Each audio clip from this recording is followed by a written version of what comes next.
If you want practical and tactical advice on how to change your business or even change your life, watch this podcast. This is why I'm doing this podcast, is to use my experiences in business and life to help you.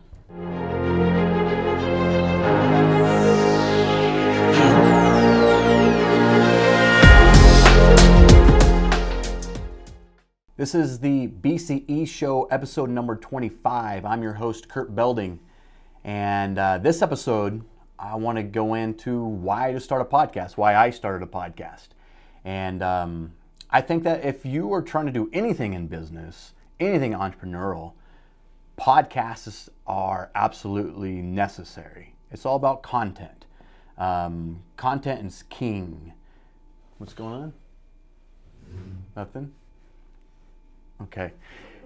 Anyway, content's king. Especially now that we are consuming content on your phone, social media. Even for me personally, I just whenever I don't read a whole lot anymore. I watch videos or listen to videos. That's where I consume my content. And here's why I started this podcast. I started this podcast so on the business side is more exposure for me creates more opportunity. So the more opportunity I have as an entrepreneur, the more I can grow, the more business I can do, the more opportunity for investors, investments, for me to invest in things. So it just increases opportunity.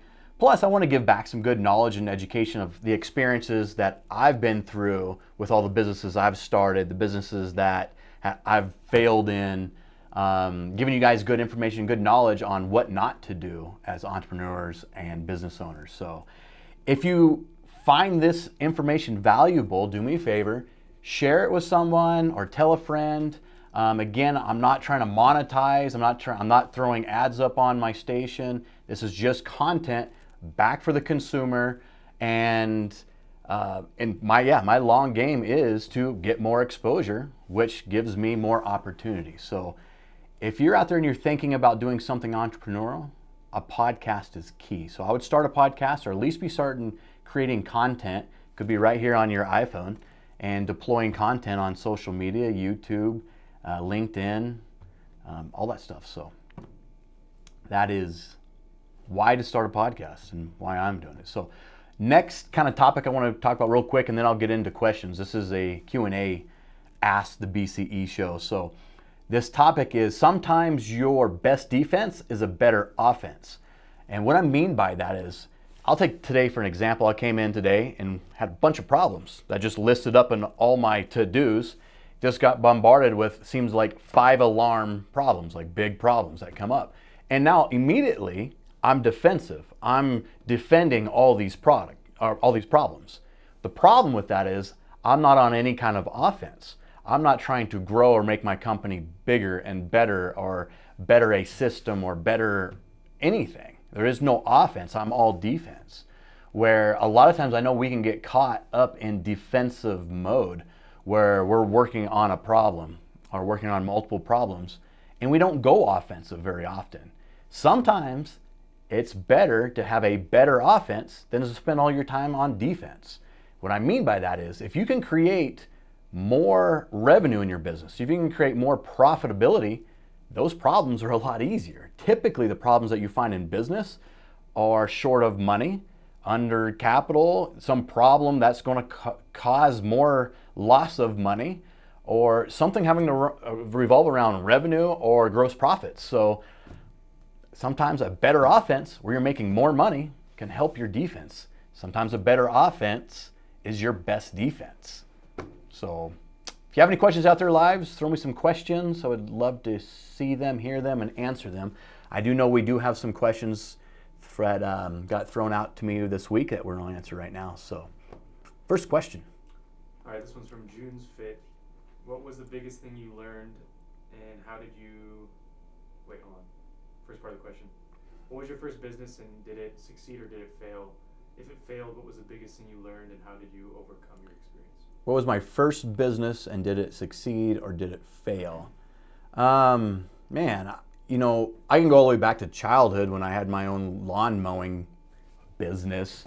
You know, like I've always been an entrepreneur. I think you're just born that way. Honestly, I think if you're not born an entrepreneur, you can't become an entrepreneur. So that's just a quick little blurb rant by me. But one of my first business was just lawn mowing. I was mowed my neighbors' yards and got money for that. I was a farm kid, so I helped throw hay and got a little bit of money there. But and that wasn't no like failure or success. Like you just did it and got money. It's not like you failed at mowing lawns. Like you're not going to go out of business, you know. So then I was into construction quite a bit. So I kind of started my own construction crew, which was just me and my buddies, me and my friends, and we did roofing and painting and stuff like that. And that was in college to get me through college. And again, there's no like failure or success there. If you get a job, you get a job. You make more money, cool, no problem. But I think my real big business that I would call a failure would be probably my first go around at the supplement industry, which was with a GNC store. I think I don't know if I call it a failure, but I was definitely on the path to failure, and I made some quick moves real fast to get out of GNC and kind of start my own brand. So that would probably be my first failure that I learned a lot on. So second part of the question. What was the biggest thing you learned, and how did you overcome that experience? Biggest thing I've learned in just general? To failing at a business. Failing at a business. I think the biggest thing that you learn by doing business is that not everything's 5 alarm. Not everything's a big deal. Like all our problems that come up in the business, not that big a deal over the long term of being in business. Even a failed business. When I had my first failure, a failed store, I thought life was over pretty much. I failed that business and I was going to be a failure. And that was years ago. That was probably 10 years ago. And in my mindset was, it's done, it's over. But what I learned from that is like, it's just time. You learn from it and you keep going and you fix the errors and fix the problems that you had in that business. So I think the biggest thing that I learned is that to pull the education out of every experience and know that I'm going to apply that for a future possibility or opportunity. And there is no such thing as like game over. Game over is when you die. Then game's over. That's it. All right. This one's from Trev the Sav. What are some ways to take personal positivity and translate that into business? Personal positivity. What are ways to translate personal positivity into a business?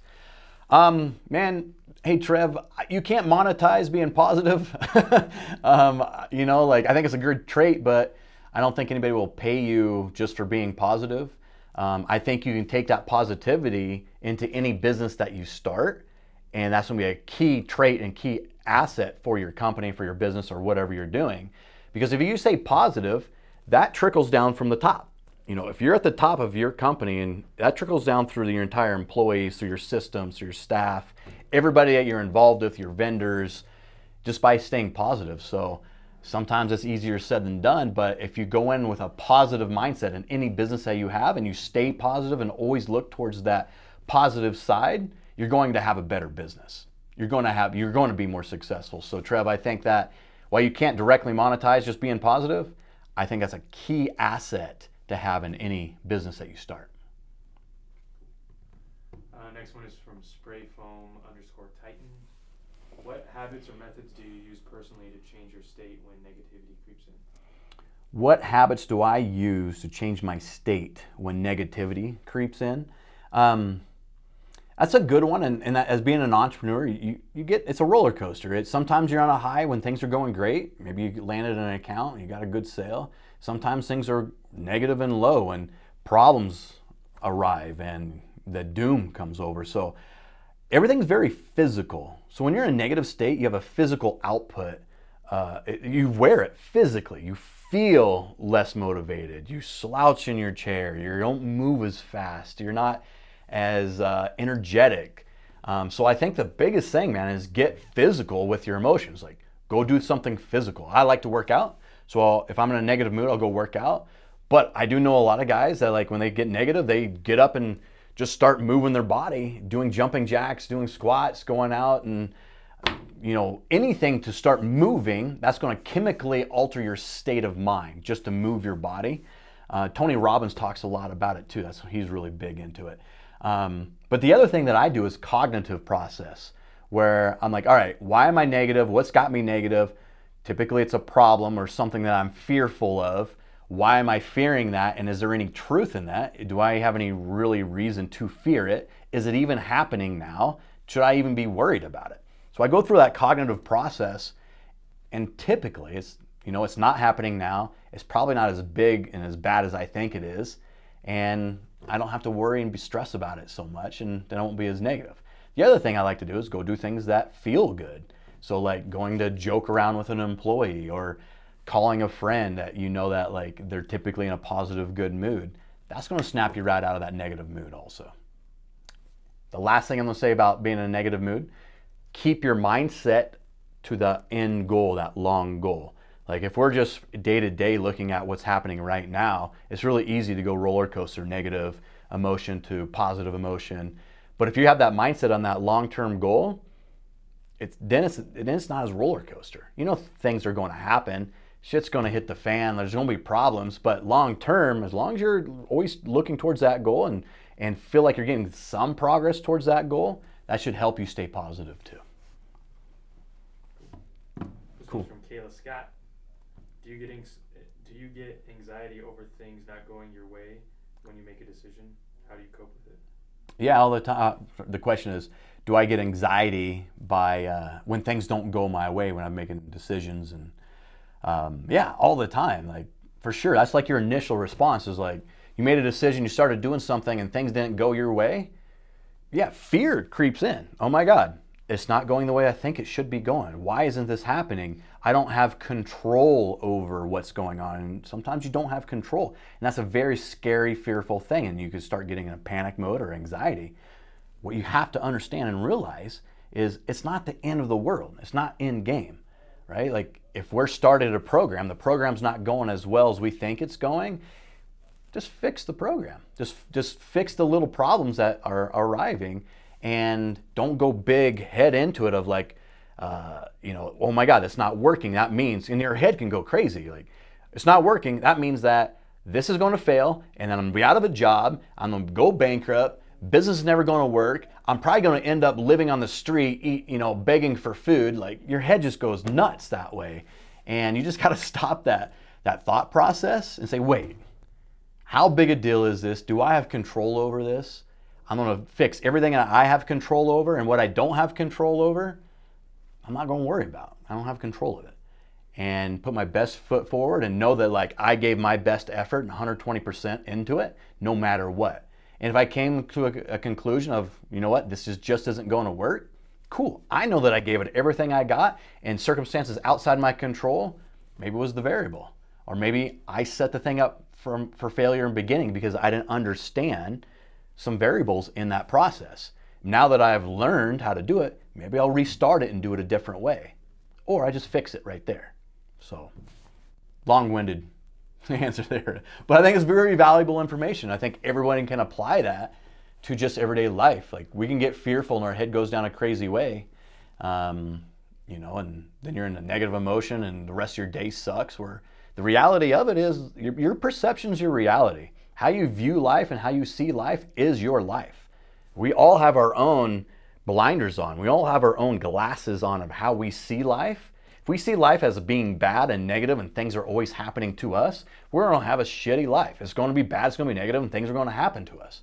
But if we view life as being great and seeing the abundance in life and seeing the joy and the pleasures in life, you're going to have a great life.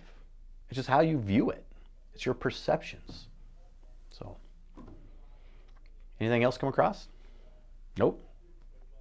All right, guys. Well, this is the BCE Show. Again, share this if this is valuable information. And here's another big reasons why I started this show is I follow a lot of podcasts too, and a lot of time we get pretty heady on, rah, be a millionaire. This is the steps to do to be a millionaire, which is kind of gimmicky shit. The reality of it is, like, even where I'm sitting to some of these big players that are billionaires, millionaires, these guys, I can't relate with them. I'm not there. I'm not on the same level with them. I'm way down here. And with a lot of you guys out there that have a business, starting a business, just trying to increase financially or personally, we're not there. And there's a lot of steps that you got to go through to get to someone's level like that. Not saying you can't do it. You absolutely can. But here's the value of this podcast that I'm doing. I'm right here in the trenches with all of you. I've got some experiences. I'm not there yet. Let me talk tactfully and practically about things that you can apply for your business and your life right now, today. That's not so as heady as law of attraction. If you just believe it, it'll happen. All right, like there's value in that, but you got to put forth the work and the effort and the energy into it. And these are very practical steps that you can take, very practical tools that you can use today that'll help your life, help your business. This is the BCE Show, Blue Collar Entrepreneur Show, episode 25. I'm your host, Kurt Belding. Thanks for watching.